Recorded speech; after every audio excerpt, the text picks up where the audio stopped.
بھی مسلمان اللہ رسول کے نام پر کھڑے ہوں گے اس پاک سرزمین کی حفاظت کے لیے تو اللہ کی تائید نصرت آئے گی. 65 سب سے خوبصورت مثال ہے ہمارے لیے. ہم ایک واقعہ سناتے ہیں کہ جو ہمارے بچوں نے کسی کتاب میں نہیں پڑھا ہوگا.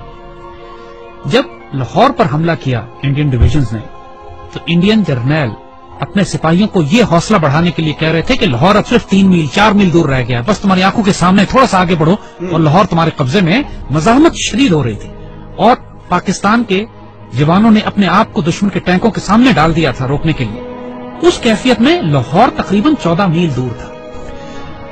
تو وائرلیس پہ جب ہمارے جوانوں نے, ایک افسر نے یہ سنا کہ دشمن کا جنرل اپنے سپاہیوں سے یہ کہہ رہا ہے کہ صرف 3 یا 4 میل دور لاہور رہ گیا, اور اس وقت لاہور 14 میل تھا. اس وقت اس افسر نے, ہمارا وہ زخمی افسر نے اپنے مورچے سے نکلا ہے, سڑک کے کنارے جو کتبہ لگا ہوا تھا جس پر لکھا تھا لاہور 14 میل, اس پر اس کو اکھاڑا ہے وہاں سے اور اس کو انڈیا کی طرف لے کر گیا ہے آگے, مزید 2 فرلانگ آگے, اور وہاں پر اس نے لگایا ہے اور اپنے خون سے اس پر نقطہ لگا کے 0.2 ایڈ کیا ہے اور لکھا ہے 14.2 بلڈی مائلز. 14.2 بلڈی مائلز تھا لاہور, دشمن اس کو پار نہیں کر سکا.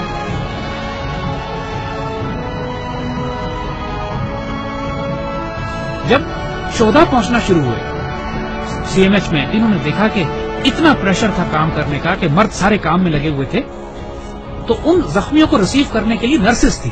تو شہداء کو انہوں نے نرسز کے حوالے کیا کہ آپ ان کو تیار کریں اور رکھیں ایک طرف تاکہ بعد ان کو بریل کے لیے لے جایا جائے گا.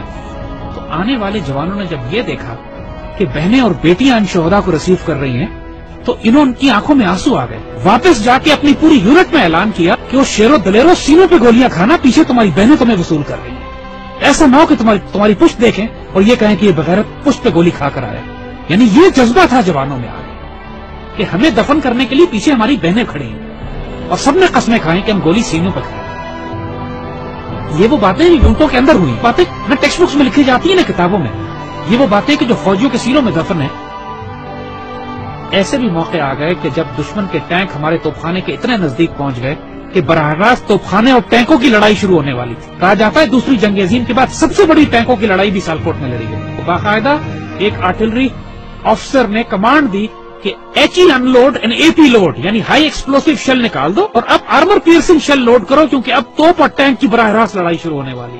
اور یہ ایسا موقع ہوتا ہے کہ جس کے بعد آر یا پار ہوتا ہے, اور ایسے موقع پہ اللہ نے دھند بھیج دی, بیچ میں دھندیں آ گئی جس کی وجہ سے دشمن کے ٹینک رک گئے, اور جس طرح پہلے کہا تھا کہ پہلے دشمن نے خوف طاری کر دیا اللہ. یہی وہ نظریاتی اور روحانی اساس تھی ہماری جو ہمیں پاکستانی مسلمان بناتی. وہ کیا چیز تھی جس نے ہمیں سیسا پلائی ہوئی دیوار بنایا؟ وہ یہی کلمہ تھا, لا الہ الا اللہ, جو ہماری دل کی دھڑکنوں میں محمد رسول اللہ صلی اللہ. اور آج جو 10,000 بچے اور افسر جوان ہمارے شہید ہوئے ہیں پاکستان کے دفاع میں, کشمیر سے لے کر وزیرستان میں, فاٹا میں, سوات میں, خوبصورت ترین بیٹے, ہماری مٹی کا نمک, 21 22 24 سال کے, 25 26 سال کے خوبصورت جوان اپنے چھوٹے بچوں کو چھوڑ کر, والدین کو چھوڑ کر, بیویوں کو چھوڑ کر, جنہوں نے شہادتیں دی ہیں اور خواہش کر کے اپنے آپ کو والنٹیئر کر کے شہید ہوئے. بہت بھاری قربانیوں کے بعد یہ پاکستان آپ کے حوالے کیا جائے. اس پرچم کو گرنے نہ دیں, اس پرچم پہ سب کچھ قربان کر دو. اس کی مٹی میں تمہارا خون شامل ہو گیا نا, 2 جہانوں میں خوش نصیب ہو جاؤ گے. اس مٹی کو چھوڑ کر چلے گئے بد نصیب ہو جاؤ گے. جو اس پاکستان میں بستا ہے وہ سایہ خدائے ذوالجلال ہے کہ دیکھو اس پاکستان کو ہلکا نہ لینا, یہ اللہ کے رازوں میں سے ایک راز ہے. اس پر قربان ہو جاؤ, سب سے سستا سودا ہے, سب سے اعلیٰ سودا ہے. یہ ہمارے بیٹے جو اس پہ قربان ہوتے ہیں نا, یہ سوال نہیں کرتے کہ اس پاکستان میں ہمیں کیا دیا. اس پاکستان کو آزاد کی ضرورت ہے. Make a stand, stand form, stand United.